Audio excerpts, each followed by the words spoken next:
Hello. I'm back again. I don't know how this is looking. I'm going to find out in just a moment. As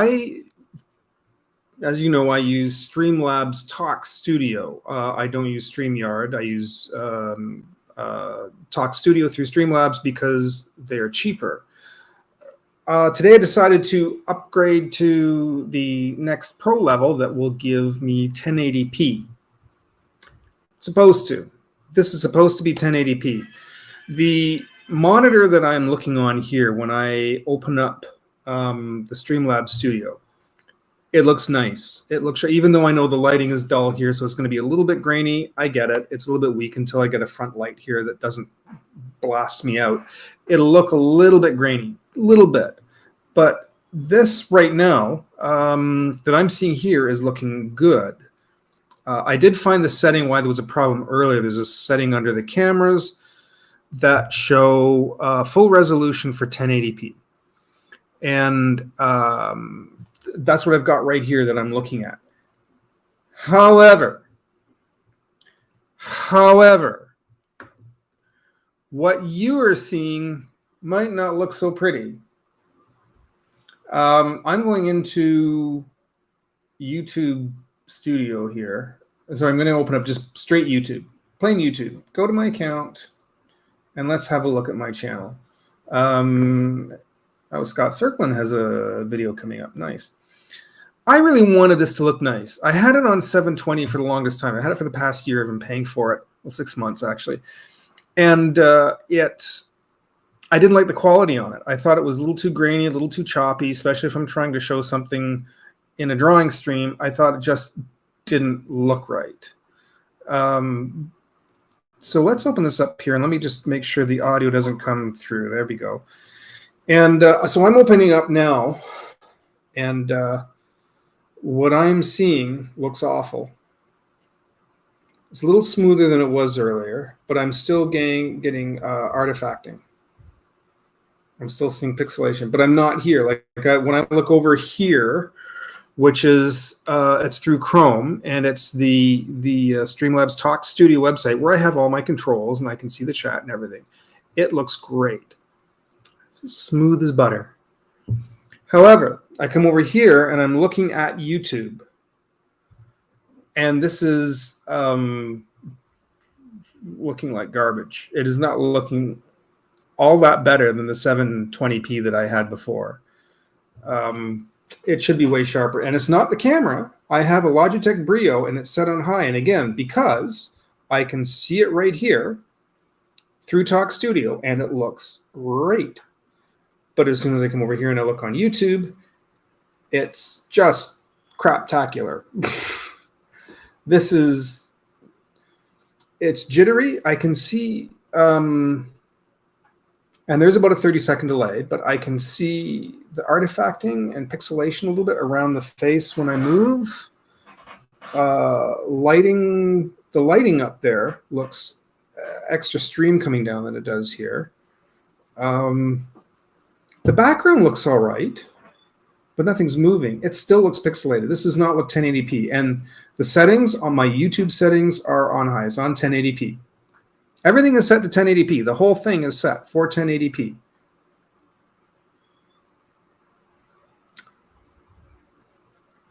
I don't know. I'm not happy with this because I just paid for the upgrade for this month.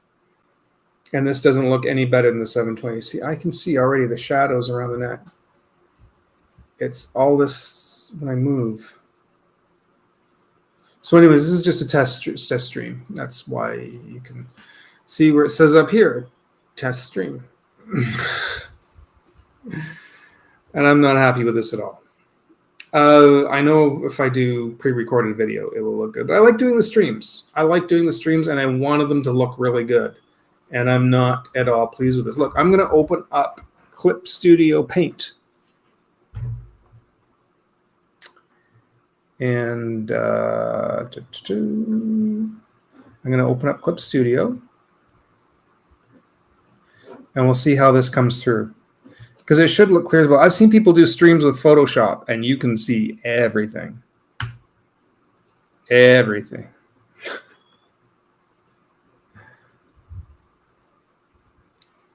Give it a moment to open. And all right. We're going to open up a page. That's 16 by 9. Width, I want 8, height 10. All right. So let's share this on here. Share the screen. Entire screen. I want this one.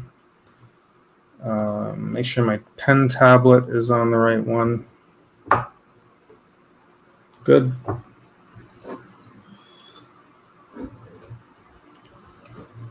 When it's small like this, it doesn't matter as much, right? This doesn't matter. What's the best setting for this?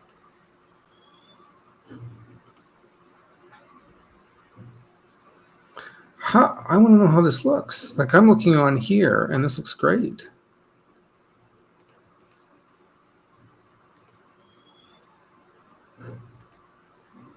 I wish this would fill this up a bit more. I don't like it that small. All right. Oh, I can't see it. I have to actually open it up. Damn.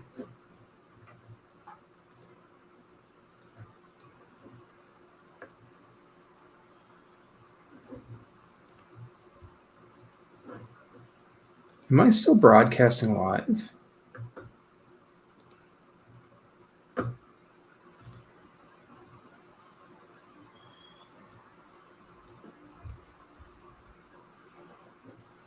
See, no. That looks awful.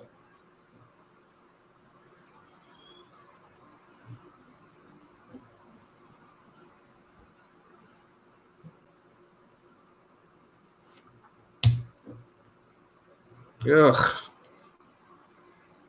I don't know. This should be sharp, and it's not. I'm going to check on my tablet. I'm sorry, this is terribly unexciting. Nobody's watching right now anyway, so that's fine.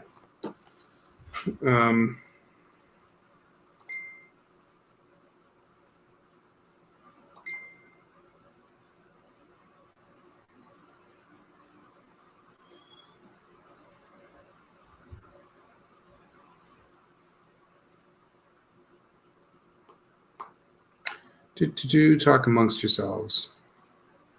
While I sort this out, because this is not looking like it should.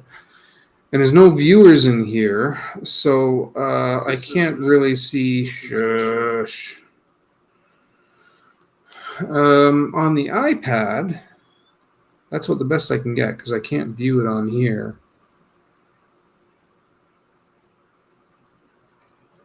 You know, on the iPad, it actually looks better on the iPad. I wonder if it's my monitor. I draw on this thing. It's supposed to be 1080p. And even on the iPad, it looks a little bit pixelated.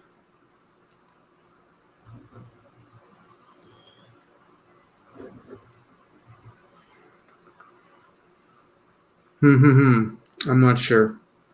If somebody's in here, if you're in, I'm curious how clear this all looks. Like, can you actually read the detail on this?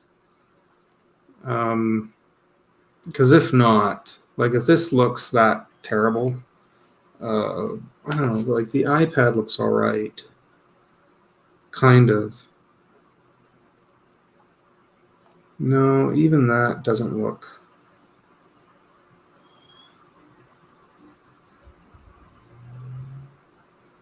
Now, mind you, it's at auto 720p.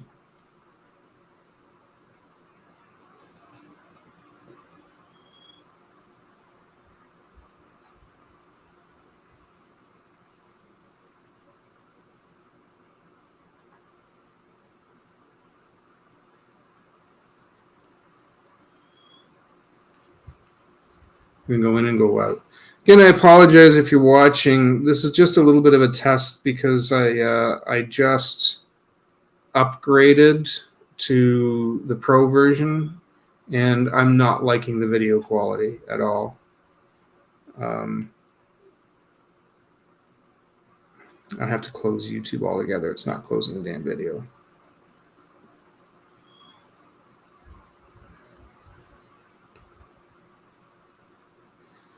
I'm really kind of not happy with this.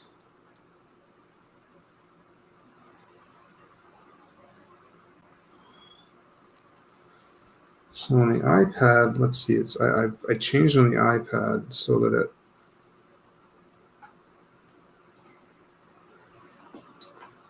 it's still not that great.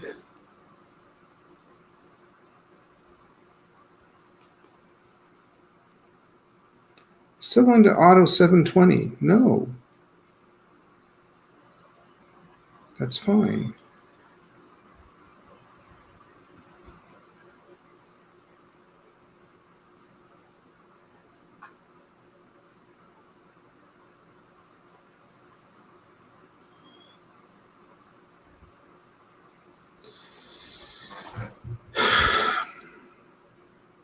I don't think this is broadcasting 1080p.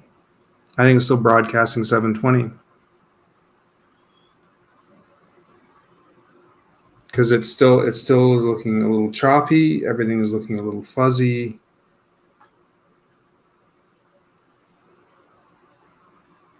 Even though I'm on advanced quality for 1080p on the iPad, it's still looking.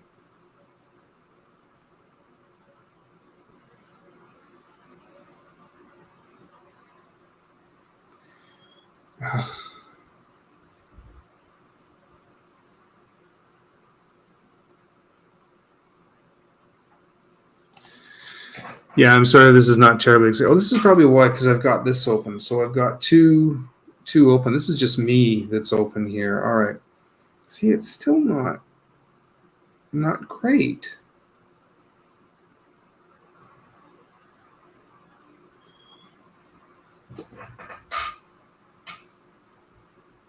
This is not going. Oh, that's why. Let's close this.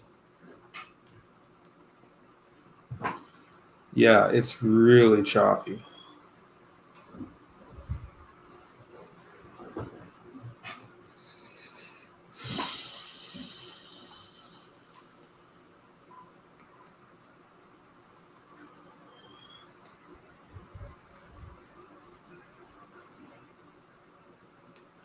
All right.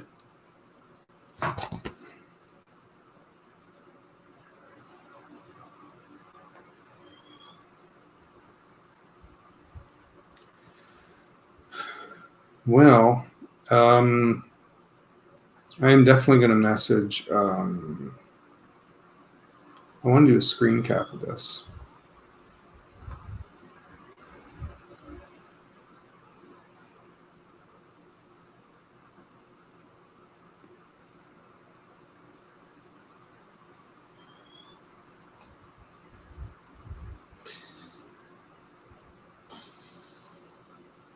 Sorry, I'm just playing around with some settings on the iPad, but it's not doing anything different. Not doing any good. So anyways, my apologies. Again, there's nobody really watching this anyways. If there is somebody here, it says one, but I think that's just actually just me. And I'm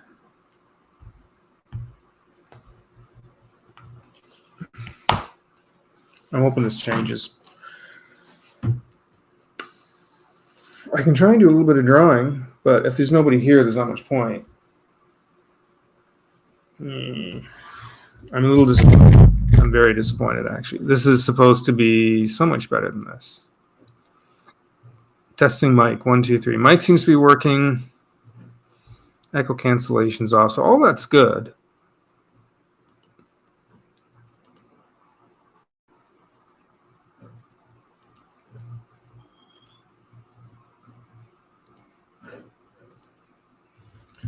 So I don't know. It's a mystery to me, but I'm going to do some screen caps of this, and then I'm going to actually report it to Streamlabs and say, what is this? What is this? It looks terrible. So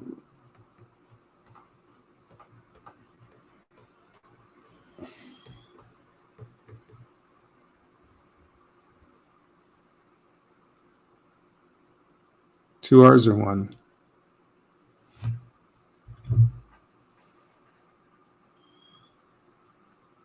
Two R's and terrible or one?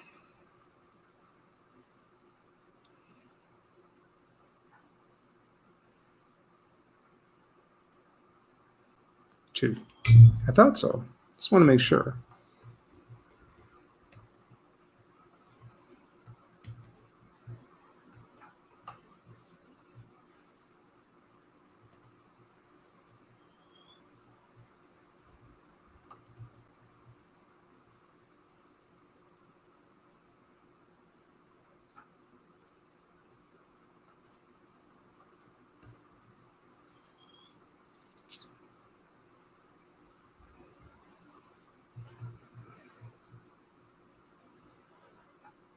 All right.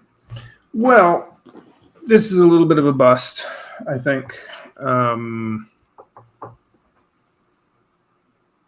Because nobody else is here. How does Josh do it? How does he just turn his on and people show up? Somebody messaged me. No, it shows there's a message, but there is no message.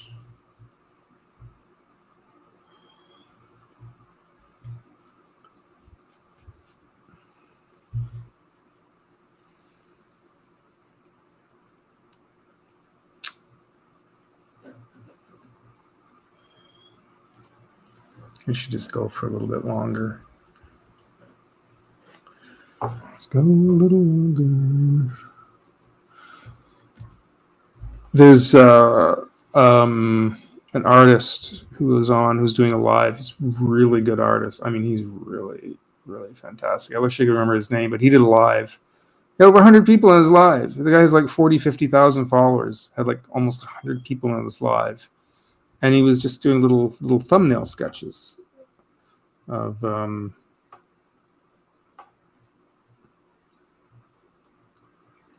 just like this, right? But talking about hair, which is something I've kind of had a little bit of trouble with, the attachment of hair, especially when it's like pulled back and that stretched back kind of look, because you have to kind of indicate the hairline.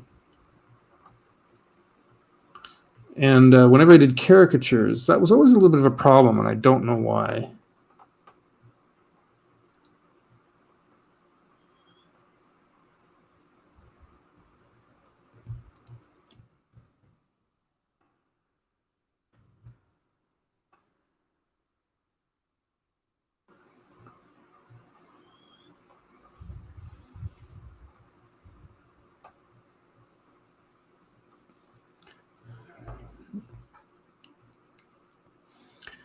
Let's see if I can show this. I'm going to do a little bit bigger. I'm going to show terrible. The only kind of way I think that I can do it is you actually have to draw the line across, like across the hairline, but it never seemed to work for me whenever I did that.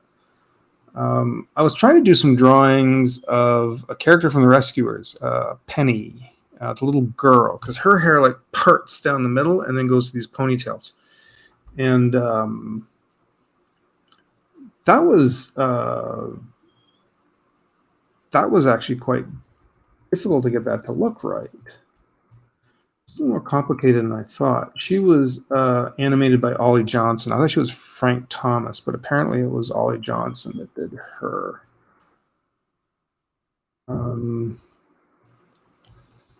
Very subtle animator, very good though. All the 9 old men were pretty fantastic. I'm not going to draw a Penny because I don't remember exactly how she looks, but I'm doing something similar here.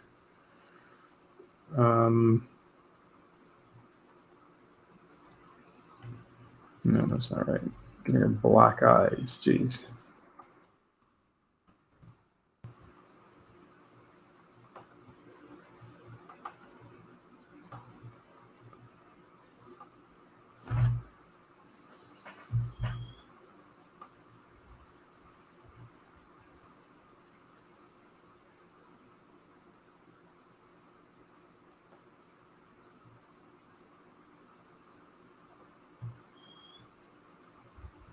Her ear eye looks a bit weird there.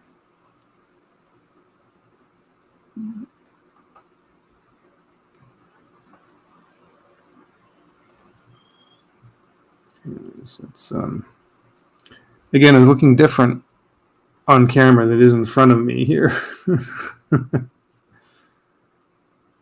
So actually, no, that's not what I want to do. I wanted the hairline across like this.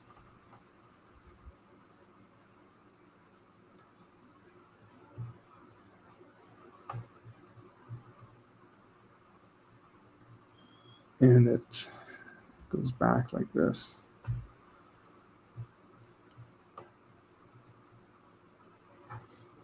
This is something else I want to try here. So you can see some of the like I can see very clear lines where on camera they're not very clear. So as I'm looking on the screen, it's not.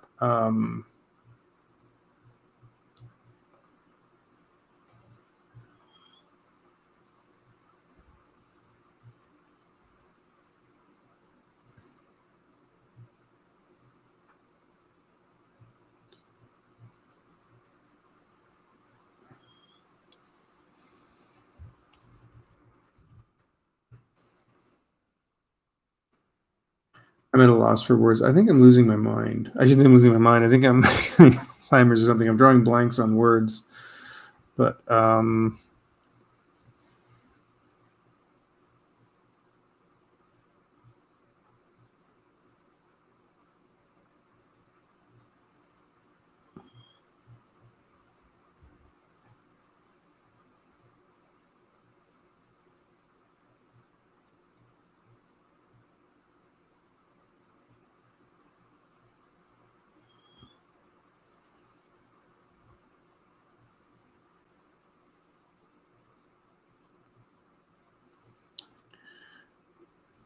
But yeah, they were fantastic. You look at the Rescuers gets kind of overlooked. It's got a lot of really kind of amazing stuff that's going on in there with the really simple character designs and some of the acting of the characters, which is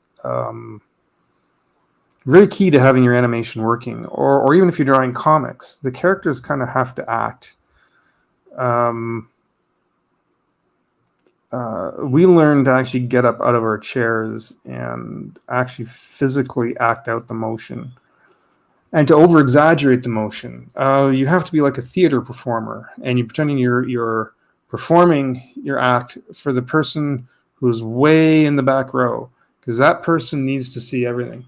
So your performance has to be very broad, very outlandish.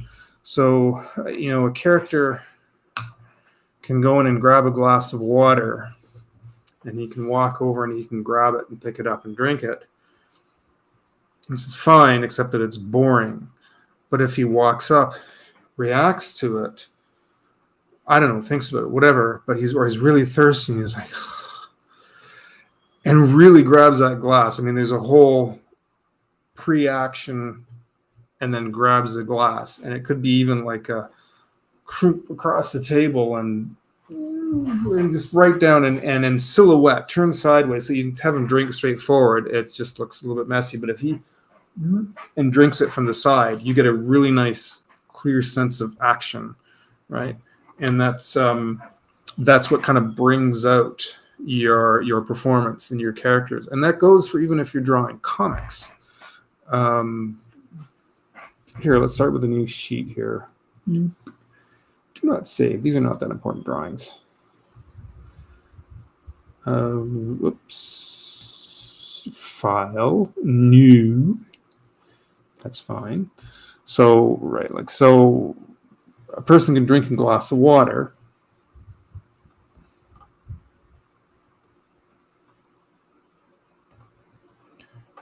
If he has a crooked jaw, good Lord.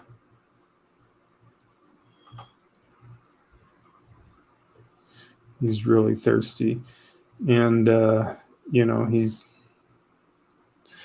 he drinks it as one. You can't, it's hard to even get this because his arm's going to come back across here, right? Oh, that looks terrible. straight on, all you're going to see basically is this glass in front of him and the hand.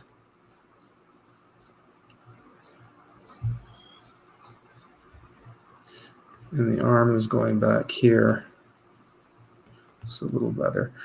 So there, you can't really tell what's going on. He's just holding something in front of his face. Even if your panels indicate beforehand he's grabbing a glass of water and drinking it, just the fact that he's holding it like this, it's very straight on and very flat, right? So that is uninteresting. It's boring. It's blah. And it even confuses the reader to go like, what the hell is that? What is going on? But you show them from the side.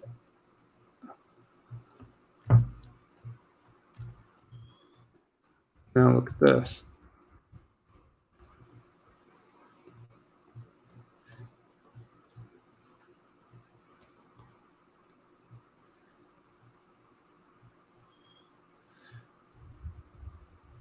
I should even have the head go back further than that. Let's tilt the head right back up. So we're going to show them like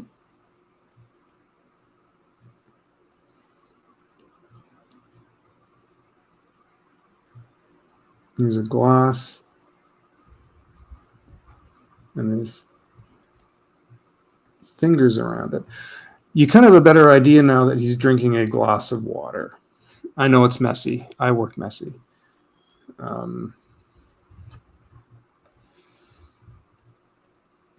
That's because I'm terribly out of practice. But you can kind of see, though, what exactly he's doing. If you show this to somebody down here,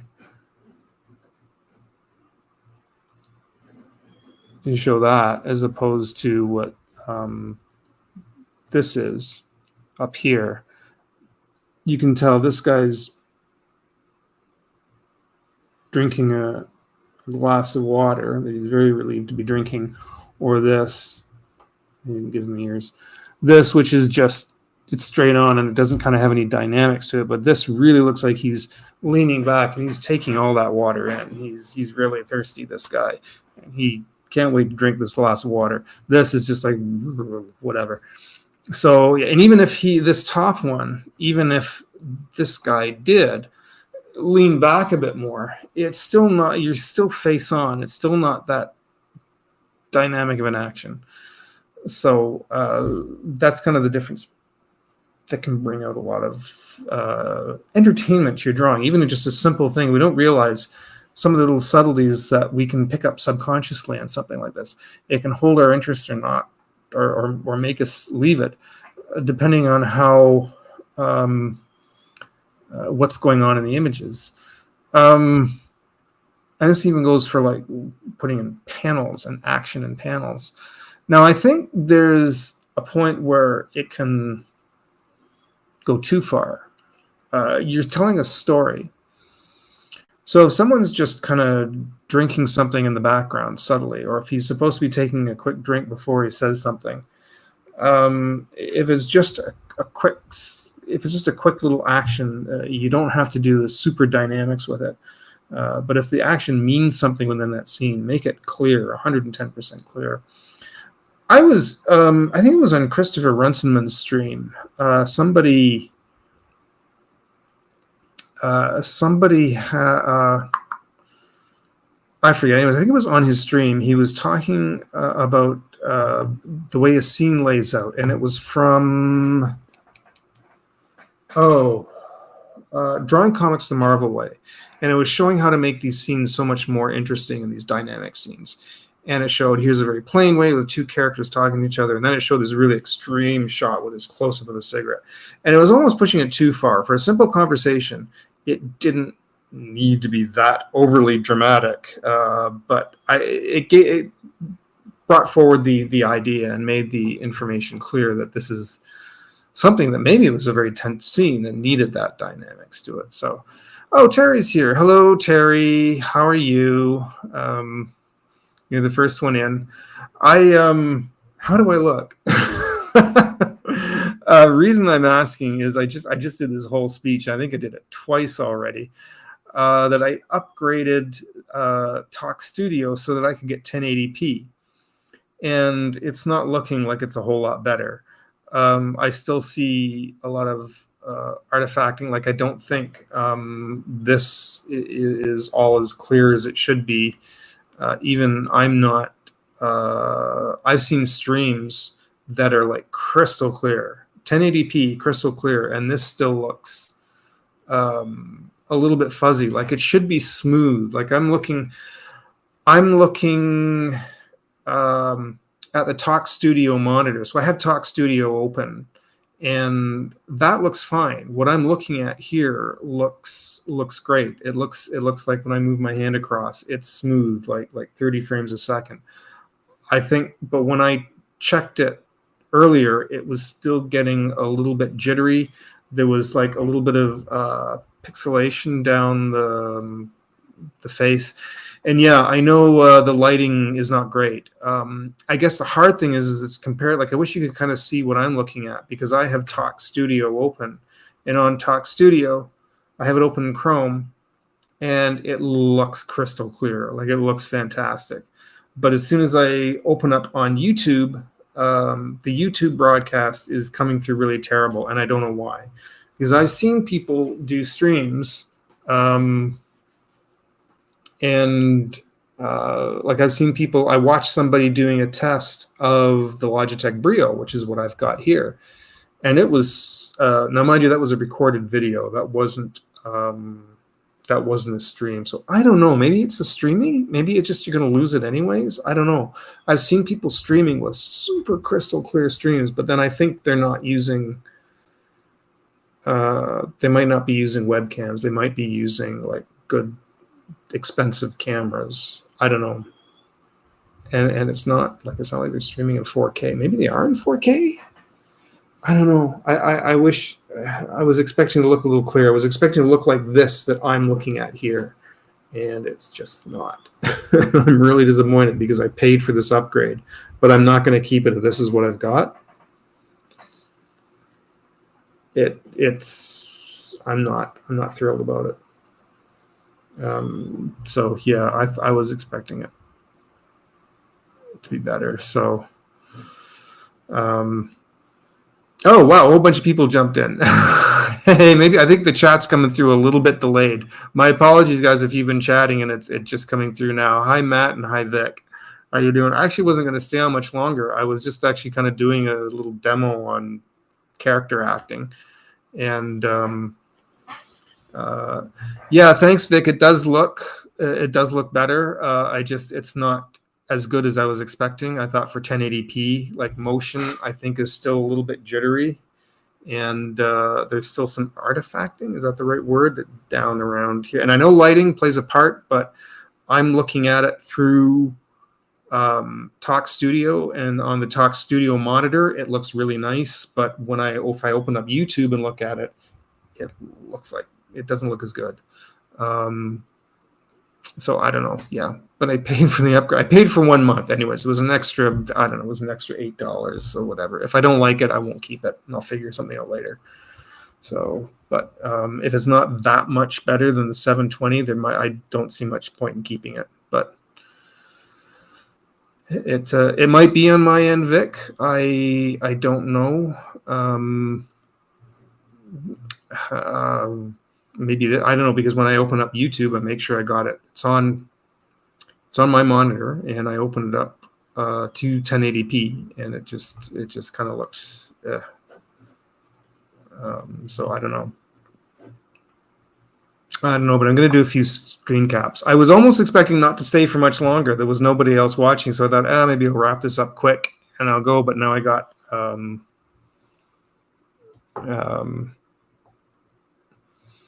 Maybe it's Wi-Fi trouble. Maybe it could be my Wi-Fi, because it should be good. Like it's streaming out really well. It's going out very good. But maybe it could be. Maybe I have to test that. Yeah, maybe it could be my thing at home. So I don't know. Let me ask this: I whoops. Yeah. The drawing's coming through clear. Okay, that's good. As long as that is all this readable? Like if you go to full screen, I don't know. Some of you might be on a phone. I just wonder if this might be readable over here. If it is, then that's a good sign. If not, then that's not much I can do about it. But if this is clear, then that's a good sign that this is at least broadcasting clear enough. It's not a huge deal. But as I said, if I'm paying for 1080p and it's not that different from 720, there's not much point in me paying an extra $8 a month for that. So, okay. But anyways, now I got people looking at me. I was about to wrap up. Yeah, Vic's on a phone, so okay. Matt says it's readable. Okay. It's readable but small. Yeah. Okay. All right. Well, if it's readable, then maybe it is. Maybe it's just my my internet is a little slow tonight. I don't know. But maybe if it's better, maybe it's worth keeping. Because yeah, if it makes everything else a little bit better, then it might be worth keeping. But yeah. How's it's okay.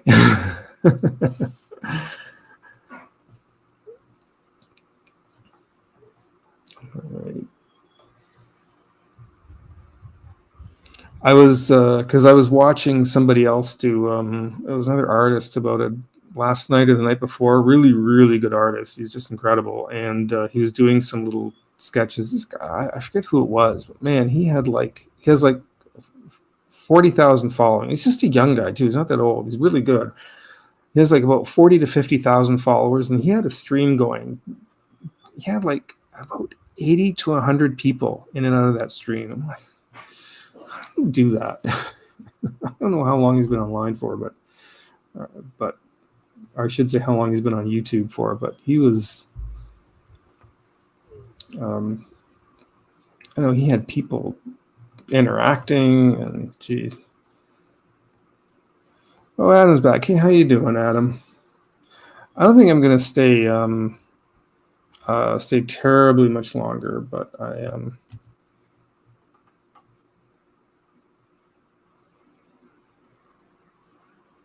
I have 11.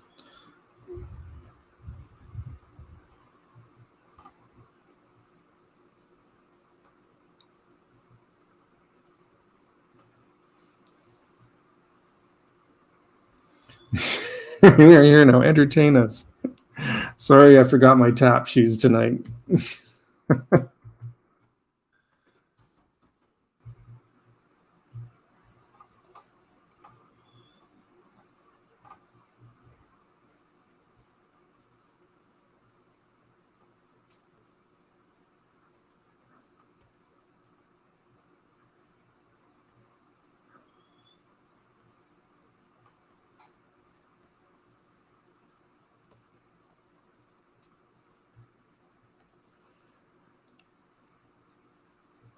I'm not doing the monkey dance.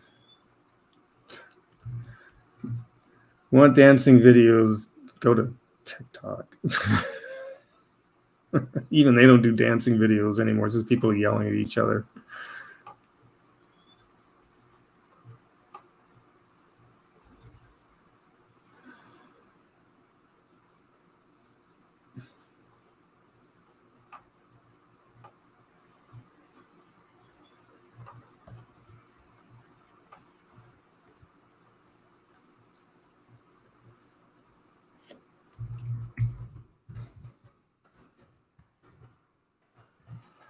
Sneeze.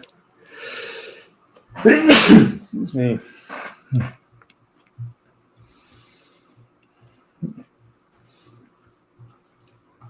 Yeah, if you don't want people yelling at you, stay off of TikTok. That is the most toxic, bloody environment.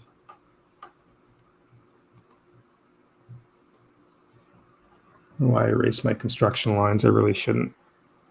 Should leave my Twitter. Oh, I guess it did too, but I haven't been on Twitter in like ages. Twitter annoyed me long before Twitter became annoying.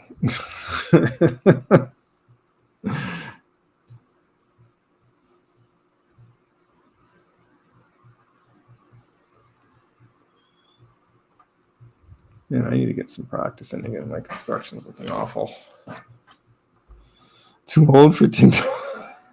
There's quite a few people on there who are, and they've got some of the best videos, actually, the people who, the older people on TikTok.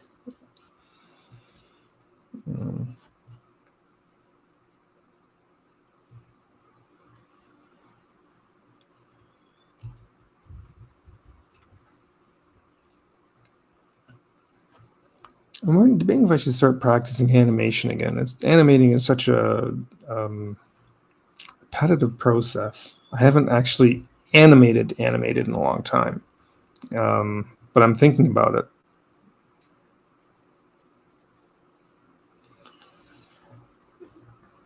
I've got some ideas for stuff I'd like to do.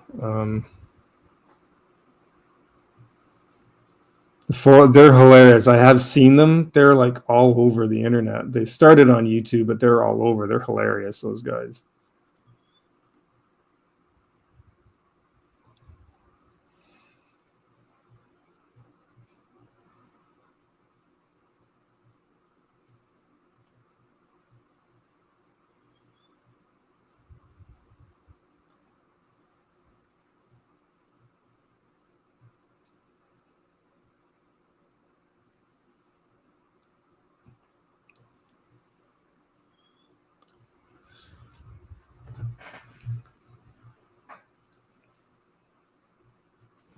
What I'm seeing on the stream is actually a lot scratchier than what I'm seeing actually here on the instruction page.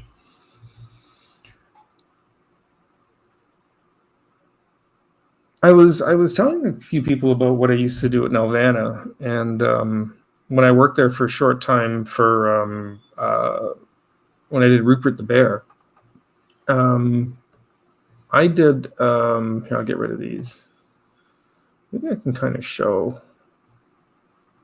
I need a picture of Rupert. I haven't drawn him in a long time.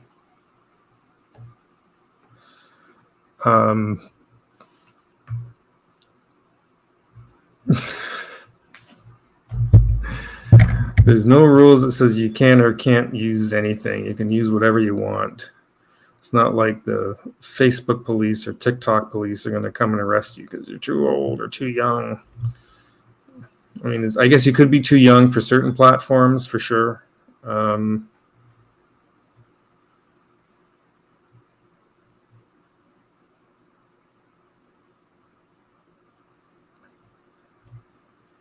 Let me see if I can find a picture of Rupert the Bear.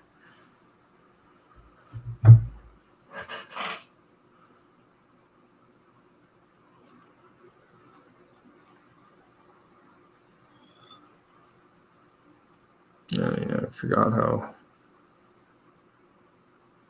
He's normally for like drawing for bear, like if you're drawing Winnie the Pooh and you're going by a certain number of heads high, you figure out the head, and you've probably all seen this. You draw the head, and then you figure out there how many heads high it is, and like we say, Winnie the Pooh is about 3 heads high. Rupert was strangely kind of tall. He actually has the proportions of a small boy with just a bear's face, but he's actually kind of he's actually kind of tall. Let me actually see if I can get a good picture. I'm going to see if I can find a good model sheet here. Rupert the Bear model sheet, and I can kind of maybe do a breakdown of that. God, there's no model sheets. What? Usually if I punch in a cartoon character, punch and say Bugs Bunny model sheets, I'll get all kinds of model sheets of that character. But this, I'm not getting any here. It's Rupert Babar. I want to get the right proportions. 1, 2, 3. I think he's about, was he 4 or 5? 1, 2, 3, 3.5. Okay, a little shorter than I thought.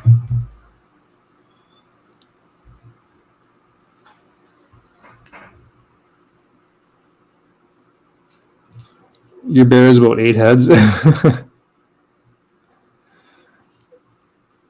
So yeah, I'm going to do a little bit here with Rupert, because I was talking to somebody about what I used to do in animation. So I thought, but why not? Actually, maybe I should do this sideways. I'm used to doing it the other way. 1 second. We're turning this around.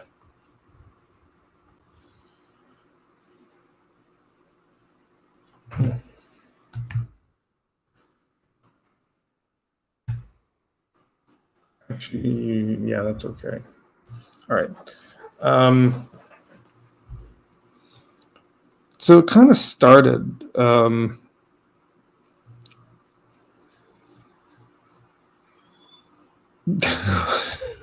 am I not surprised, Vic?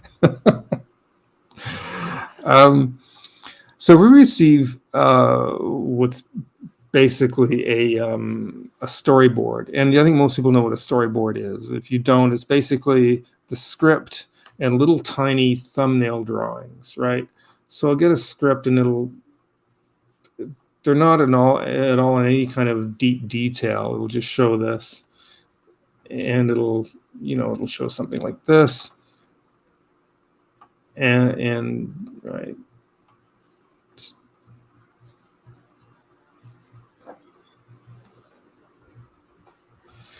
And it'll say underneath, Rupert's walking to his house. So, okay. So he's got to walk to his house, and it might say he walks through the door.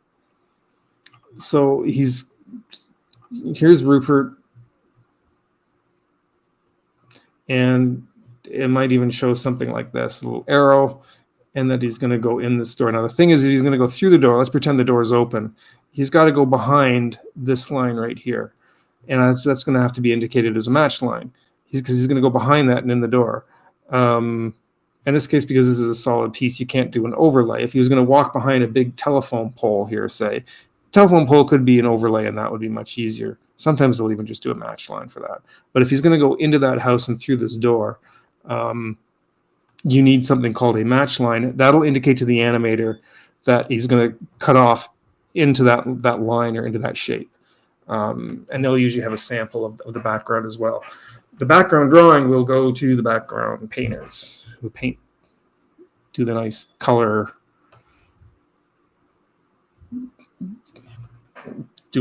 background and watercolor paper usually, right? And so usually the scene will have a break, and we'll understand what the camera view is going to be. This is a wide shot because we can see the whole character. And so we'll have an area in which we're going to be working within, like this. So, and there's an area what they call TV cutoff. TV cutoff, I think, is kind of pretty much straightforward, because you know that when you do this drawing, when it's filmed and then that film is broadcast, that's going to be cropped in a little bit. So what hits the TVs is probably going to be even tighter than this. So there's an area in which it's all got to fit into, which is called your TV cutoff. Right. So that's the area you want to make sure all your action is concentrated in. You don't want any important information outside of that TV cutoff line. So we'll start working within that area. In fact, I am going to make the cutoff area in blue. Is this really interesting to anybody or not? This was kind of all fascinating to me, but if it's not, I don't have to go on to all this. But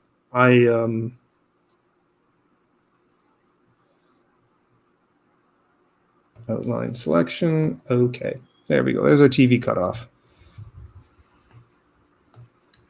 Add another layer. Get rid of this. What did I do? Okay, I've got another layer over top of this, so I can kind of show what I'm doing. Again, this is just very rough. If I was actually sitting down in a studio, this would all be measured out to much more detail than what I'm indicating here. So I'm going to start with a little bit of a rough sketch of the background. I'm going to really, I wish this was up higher. Ugh. I'm going to do the background. I'm just going to make very rough. I kind of, otherwise I'd be sitting here for like, sometimes sketching out the background could take a good couple of hours. I just don't feel like doing that tonight. So I'm just going to kind of loosely indicate it because I would have to do kind of a full perspective drawing, etc. I should kind of show the edge of the house here.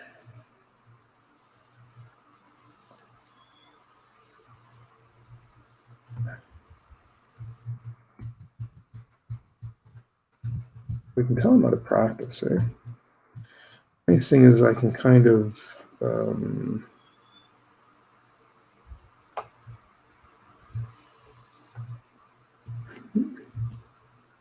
I can cheat a little bit because I don't like to put a ruler on the glass. So no, Rupert's not in there yet. We're going to draw his little hut. And I'm just going to freehand this for the moment.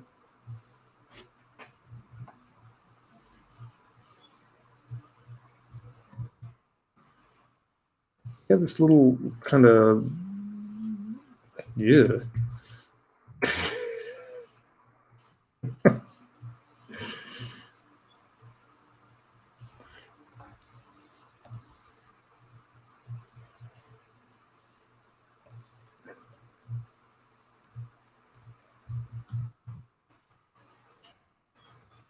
Maybe it's because I have an audience watching. This feels somewhat awkward. I don't know, but it's not because it's not coming properly here. Let me have a quick look at this drawing. I'm even going to save this. Oh yeah, okay.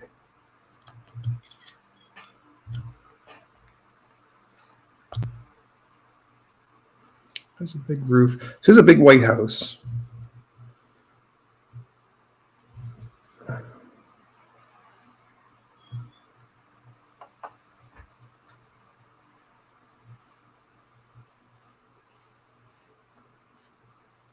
And little windows. I'm making this door a little bit shorter, but that's okay.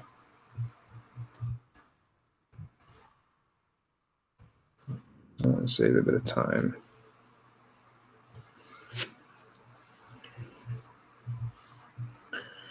Normally this would have to be a relatively detailed image.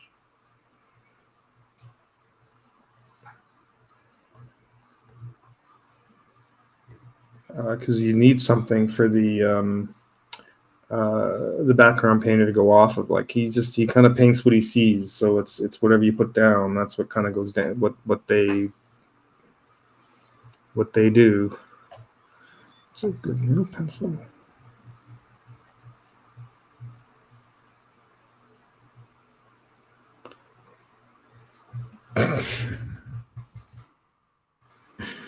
I'm not even going to repeat that,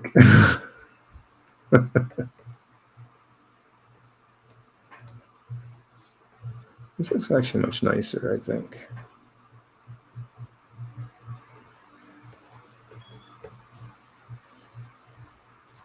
There's a window here.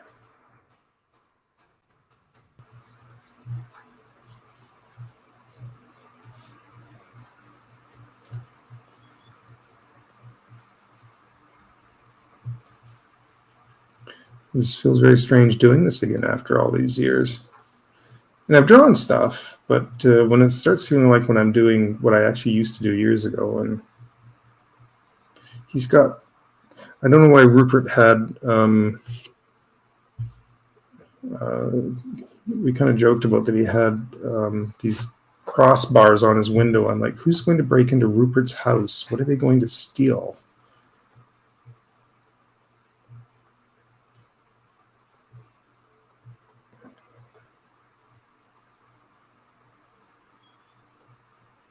And there's going to be a little step there.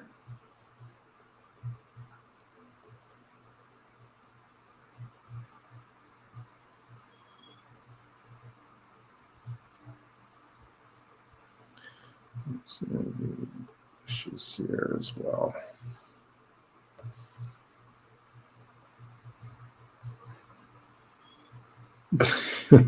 Yes, you do.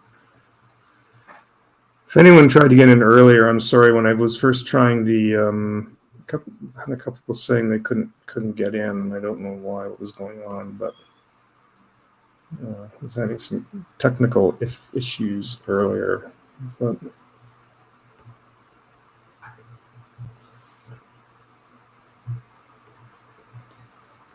seems to be all good now.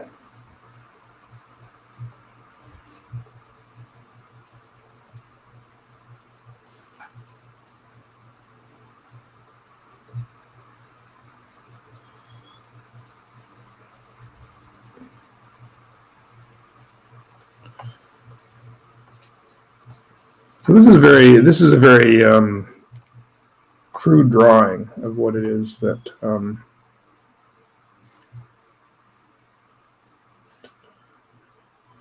I would do. I'd probably do a lot more detail to it. Sometimes you do a rough one with all the using rulers and get all the solid lines down, but then you go back over it and you kind of freehand some of these lines, because there's something about having that little bit of wiggle in there that gave it this nice kind of sense of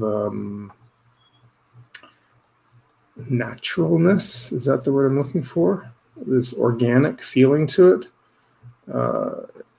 as opposed to it all being rulered out, because then it seems to feel all very I don't know, when it's like that, it just kind of ends up feeling, that's terrible. Don't want that. Why is it? Oh, I see. It's just a quick way of doing that. We want the house. It's going to look a little dark in there.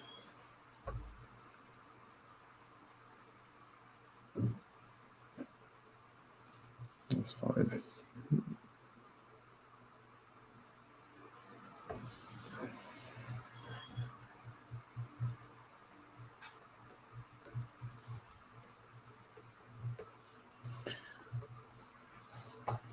All right, so this would be like a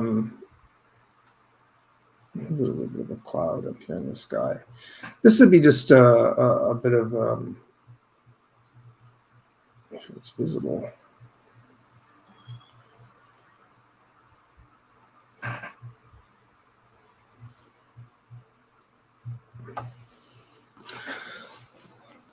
So this would be the background that I would draw. Again, this is very quick and very crude. Thank you.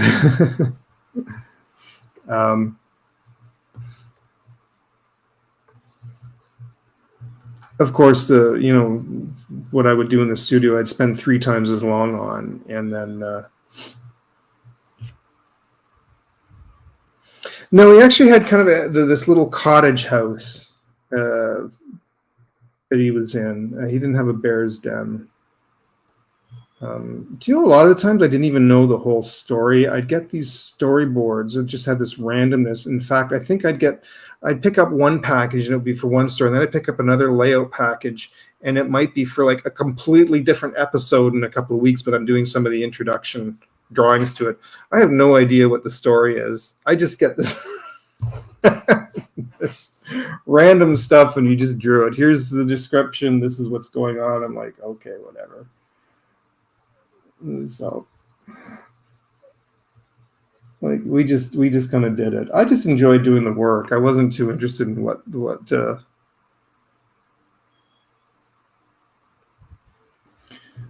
just enjoyed doing the work. I kind of didn't care too much. And it doesn't even need, I see most of this is a line drawing. It really doesn't actually need a lot of shade. Most of the time we didn't add shading to it because it's going to be painted. As long as if we needed a light direction for any particular reason, if it had to be a light direction or if there was something indicated, usually rather than try and shade the whole thing, we would actually just throw in an arrow. But if you did a 3D round arrow, that usually indicated light. So if I went like this, right, that would mean the light's coming in that direction. Or let's say it need to be the other side, I would go like this. And these 3D arrows like this, these 3D round arrows, always indicated light direction. It was some of the little language in the drawings in that would kind of be within the studio. So I'm going to add another layer. I'm going to pretend this is another sheet that is put over top. And I'm going to switch to a red pencil. And this is where things kind of get a little bit interesting. Because if Rupert's going to walk across this scene, he's going to go through that door.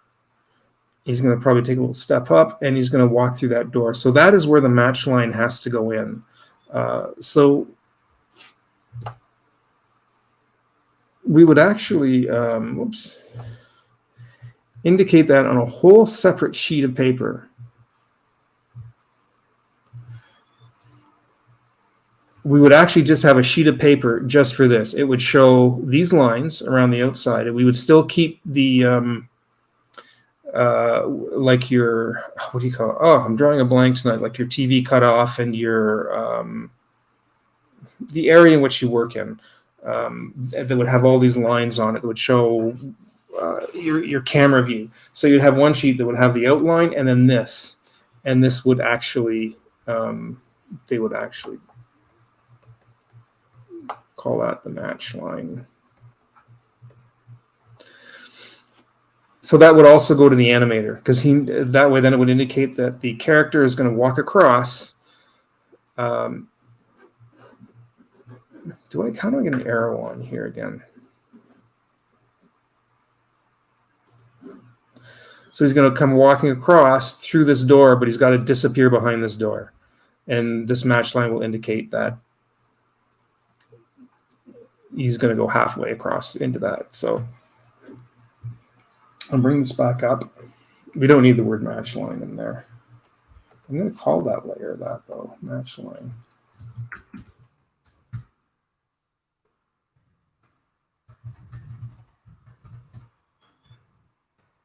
What's this one?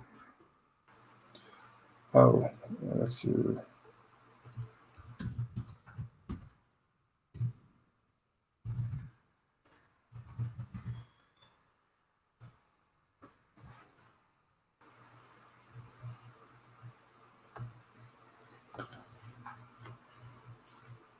Now, this is where things get interesting. Because and you can do this on one sheet. It doesn't need to necessarily be separate sheets, but I can show his path of action. Unless there's a particular, there's going to be one long static shot and he has multiple actions. If he's going to walk into the scene and then he has to stop and pick up something off the ground, look at something, and then walk through the door, that would have to be indicated. In this case, if he's just walking, I just need to show him walking, and then I'm not sure if it's the animation layer, even though it's supposes.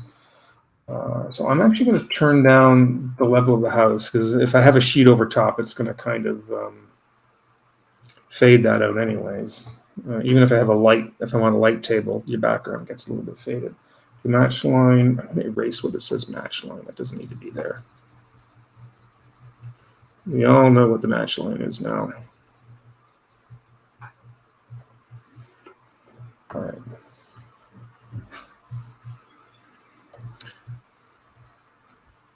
So this character, I might actually use blue pencil for this, actually, just to rough him in. There's a little bit of perspective going on because this is on a little bit of an angle, so he's going to look a little bit larger to you at the edge of the screen. I might even actually indicate him at the edge of the screen here, coming in. And I want to make sure he's the right height. Hold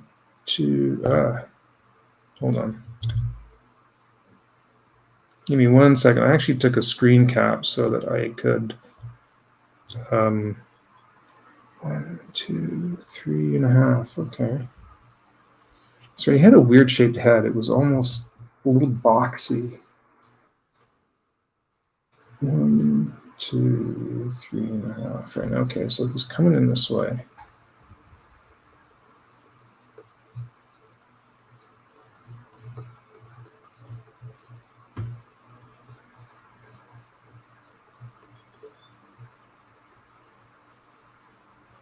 his very plain white shoes.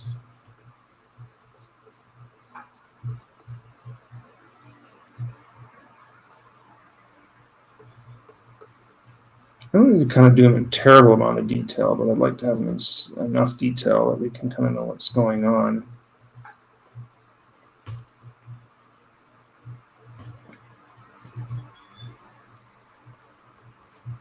So here you can indicate him right at the edge of the screen, starting to enter.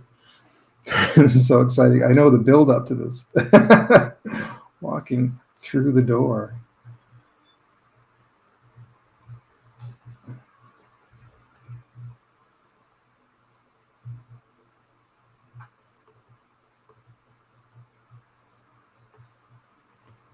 And he has a scarf, but his scarf kind of hangs in front, so it kind of wraps around his head a little bit here. Hangs in front.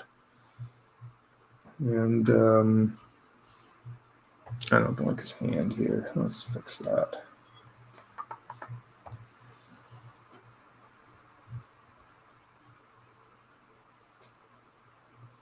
There. I could maybe have him carrying something.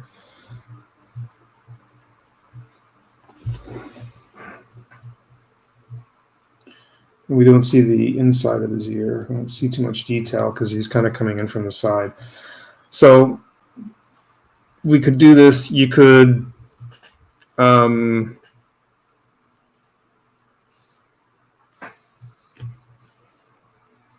of just go like this if you wanted to. If there's not that much action, you can just indicate to the animator just like this that they have to walk into this.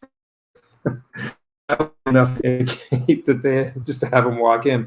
I'm not the animator. I don't have to animate the whole process. If there's anything else important that he's doing, like I said, if he has to stop and pick something up, you could indicate that. But in this case, if he's just walking in, and I'm going to add another sheet over top, and I might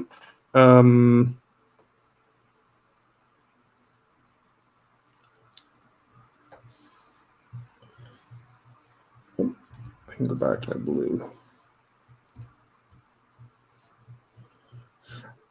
And I might show this here. I can actually, I don't even have to I guess I should. If I do a rough, I could,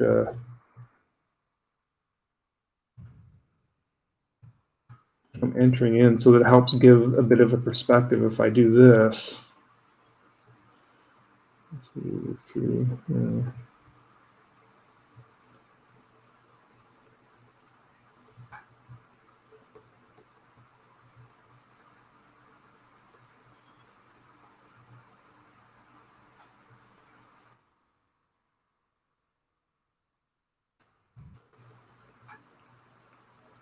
And I could actually indicate this as well.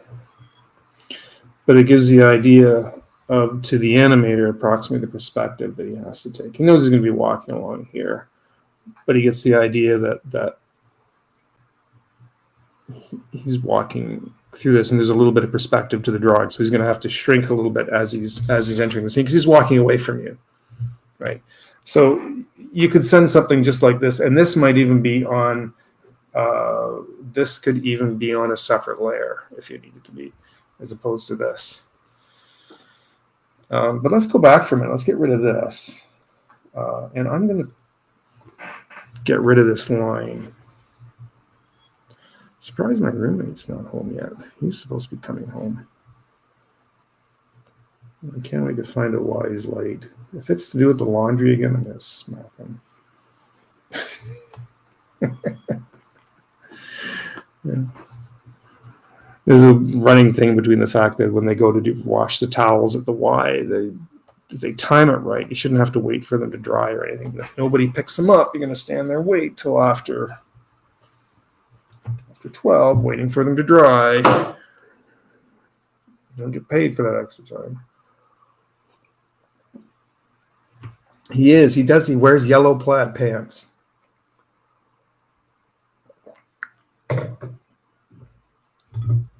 He's not the most fashionable bear, but if you remember that. Oh, that looks terrible, but that's kind of what he looks like. He has a yellow scarf, yellow plaid pants, a red coat, and white shoes, and his fur is white.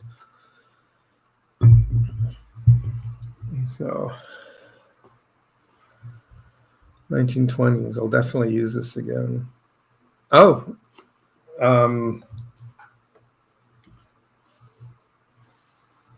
women's hair, the Japanese women's hairstyles from the 20s. I think, if I'm not mistaken, I think Rupert was, I want to say he was from England, but I'm not 100% sure if his characters were designed in England or not. So if he's walking in, why is, oh, there we go. Oh no, I want that off. I'm actually adding another one.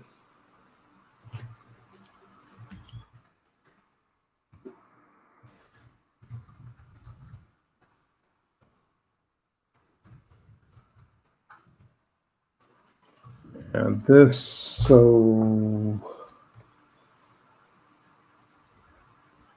I can have him walking in.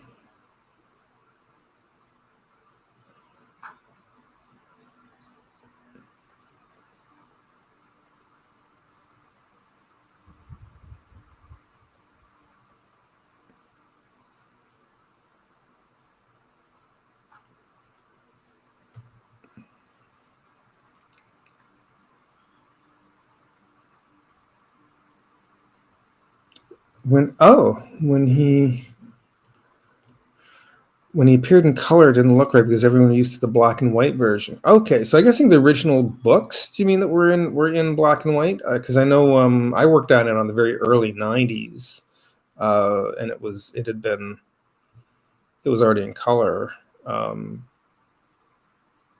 I knew it was based on children's books. I just thought they were like little watercolor children's books. I didn't know they were in black and white though. But interesting though. So, dude is a polar bear. I guess so. If he's white, I guess he's a polar bear. But let me fix this a bit here. This looks really rough. One thing is that I don't. My roughs are rough. Like I work very, very, very rough. And I'll make. Ooh. Like I'll do something like this at first.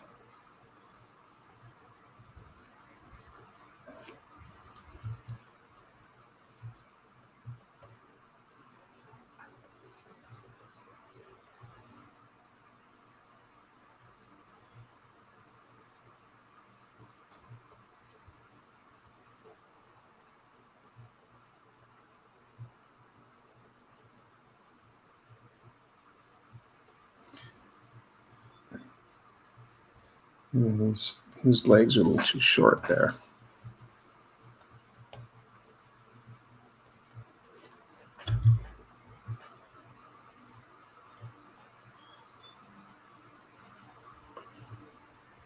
And of course, somebody's trying to reach me.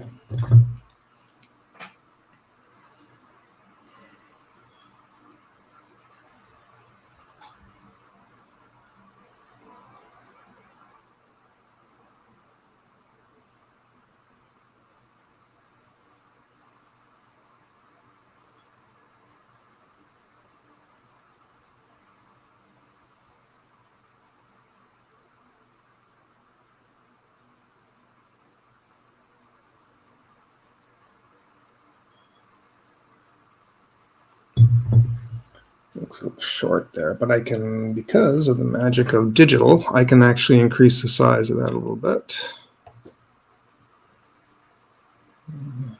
Start it again.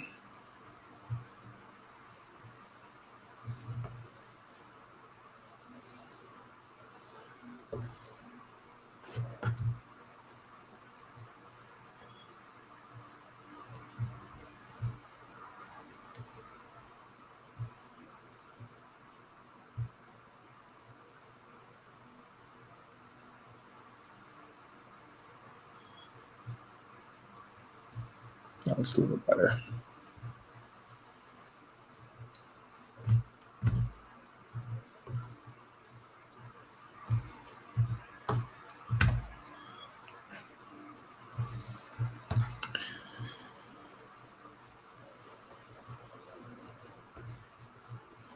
I would probably take this and go over it and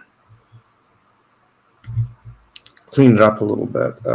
He's also slightly still too short, but that's all right for this demo.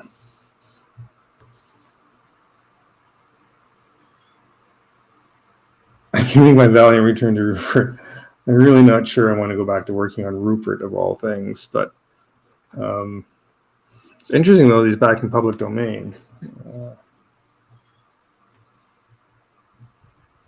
I'm the guy here. I'm coming home. I think once I get this finished. So again, I could have something like this, and then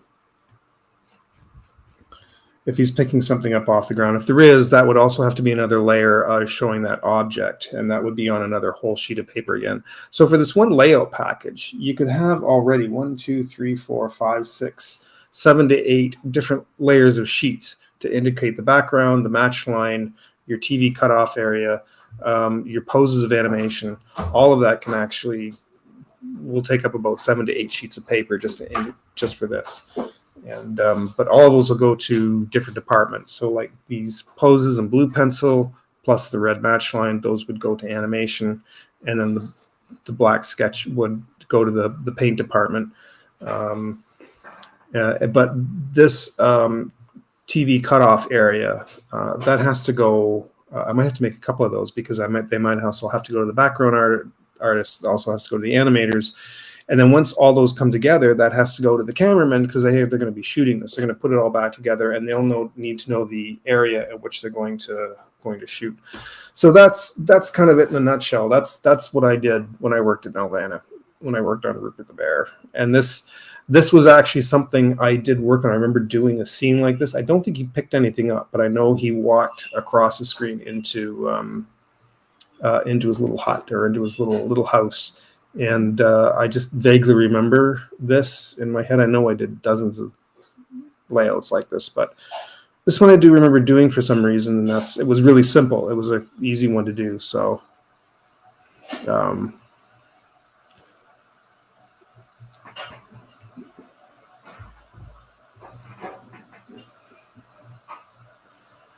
the fur is white. Oh.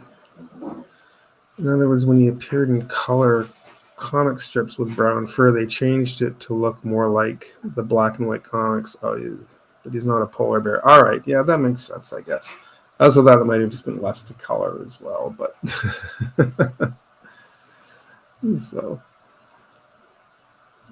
but yeah, so there it is.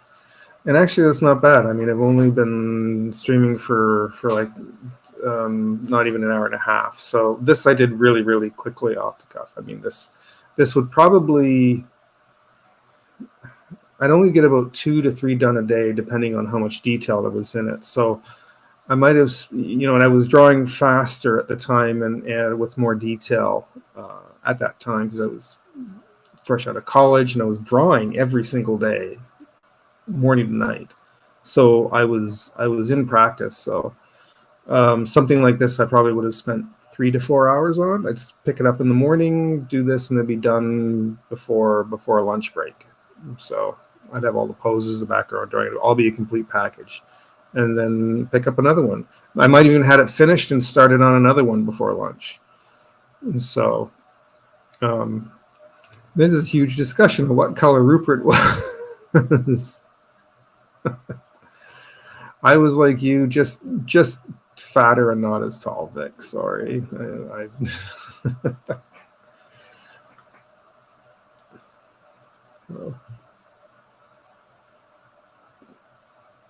I went through after I graduated from high school, I took a 2-year art program in London. You may have heard Christopher Runciman talk about Deal Art, and I took the same program. I think it was just a year ahead of him. So I did that for 2 years. And then I knew I wanted to do animation. And so I applied for Sheridan and got in and did 4 years of animation. So I did 6 years of just constant drawing, morning to night, every day. So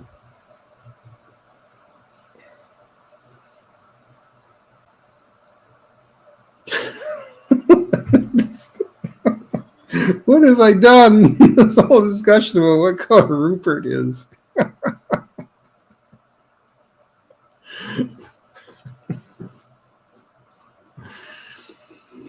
One of my instructors is on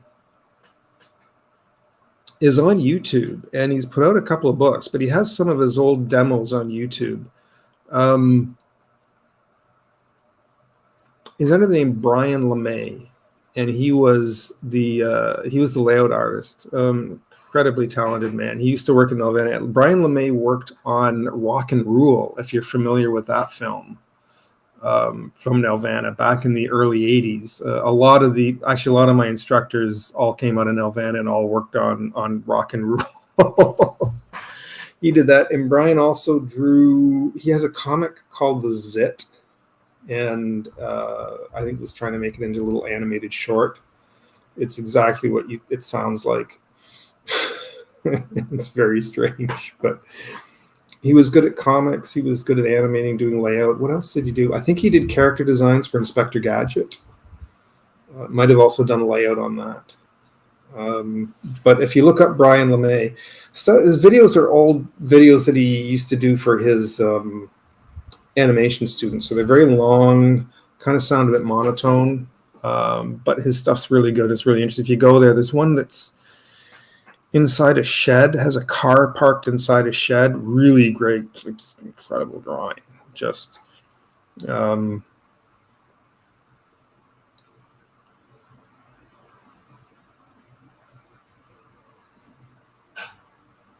haven't seen interview? Yeah, I don't know. He's a pretty busy person.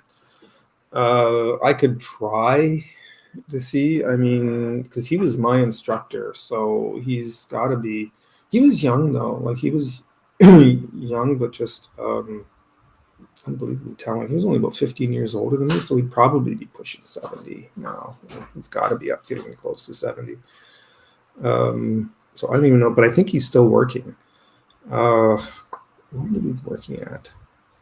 He wouldn't be at Nelvana anymore. Nelvana's kind of not there anymore. I think he's at a studio called Max the Mutt. I think that's where he's working. Brian? Brian LeMay. Is he? Yeah, he's at Max the Mutt. So. But yeah, what else is he? I'm just going to check something, so I'm enlarging this.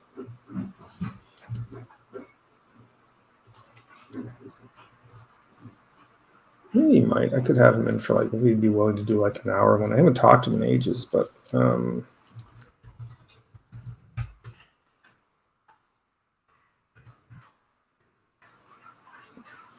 he did on his YouTube channel. He's did these little experiments where he took some lines of dialogue from TV shows and movies, and he made little animated shorts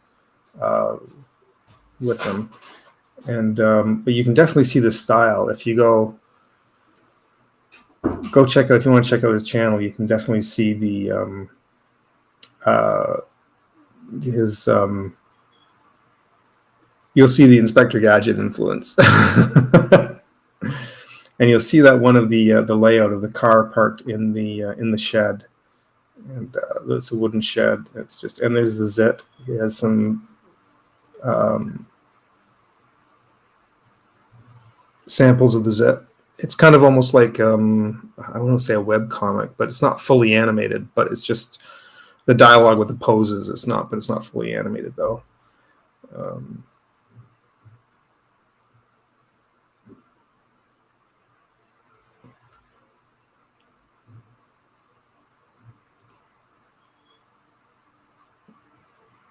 Can I show this?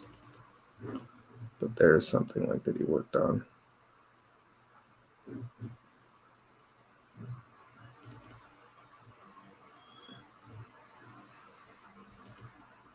Oh, I'll be sure to let him know, Vic. I'm sure I'll hear about it after. A message.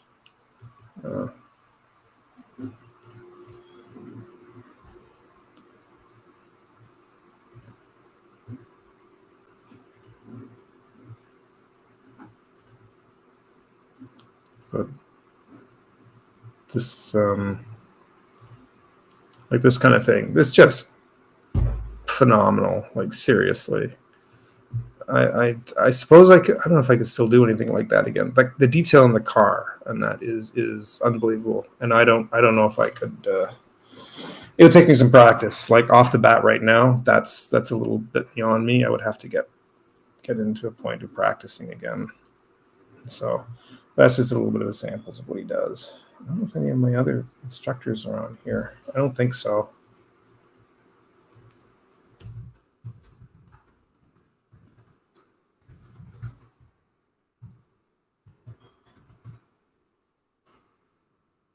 There's a couple of interviews with a couple of my old instructors, but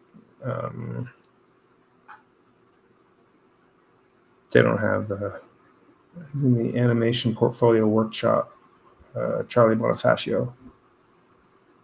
Anyways, I'm sorry, I'm reminiscing here. So yeah, I guess that's about it for tonight. I just thought I'd come in, and it was more just to test this out. And I'm glad some people came in, though. I think I'm gonna call my stream here. I'm going to probably be up for a little bit later. If some of you want to chat a little later on, hit me up, let me know. And yeah, but I think I'm going to kind of wrap up the stream here, though. So, but yeah, thank you all for watching and walking through. Maybe I'll do more of these again. I don't know if people are interested in this. I can do more things like this in the near future. I'd like to do some work on my comic as well. But yeah, so all right. Thanks, Terry. You have a good night. And I don't know, Vic. You let me know who's holding the after party stream. If there is one, let me know, because I'll be up for a little while. All right, gang. Have a good night. And yeah, till next time. Cheers.